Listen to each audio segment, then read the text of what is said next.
The Adventures of Pinocchio by Carlo Collodi. Chapter 8. The Marionette, as soon as his hunger was appeased, started to grumble and cry that he wanted a new pair of feet. But Mastro Geppetto, in order to punish him for his mischief, let him alone the whole morning.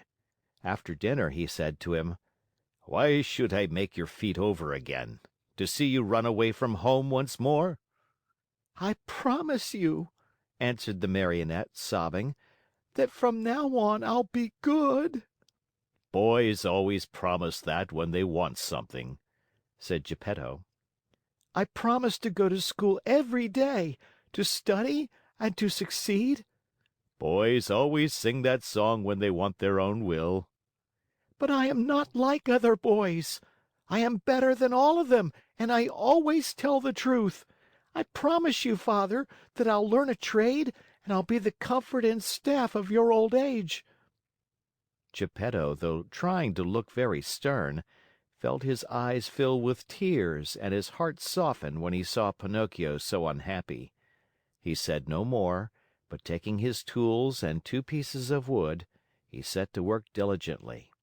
In less than an hour the feet were finished, two slender, nimble little feet, strong and quick, modeled as if by an artist's hands. "Close your eyes and sleep," Geppetto then said to the Marionette. Pinocchio closed his eyes and pretended to be asleep while Geppetto stuck on the 2 feet with a bit of glue melted in an eggshell, doing his work so well that the joint could hardly be seen. As soon as the Marionette felt his new feet, he gave one leap from the table and started to skip and jump around, as if he had lost his head from very joy. "To show you how grateful I am to you, Father, I'll go to school now. But to go to school, I need a suit of clothes."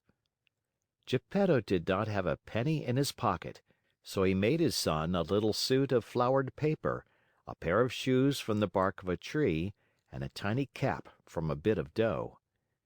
Pinocchio ran to look at himself in a bowl of water, and he felt so happy that he said proudly, "Now I look like a gentleman." "Truly," answered Geppetto. "But remember that fine clothes do not make the man unless they be neat and clean." "Very true," answered Pinocchio. "But in order to go to school, I still need something very important." "What is it?" "An ABC book."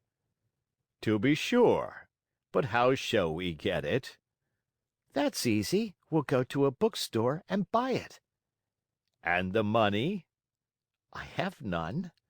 "Neither have I," said the old man sadly. Pinocchio, though a happy boy always, became sad and downcast at these words. When poverty shows itself, even mischievous boys understand what it means. "What does it matter after all?" cried Geppetto all at once, as he jumped up from his chair. Putting on his old coat, full of darns and patches, he ran out of the house without another word. After a while he returned. In his hands he had the ABC book for his son, but the old coat was gone.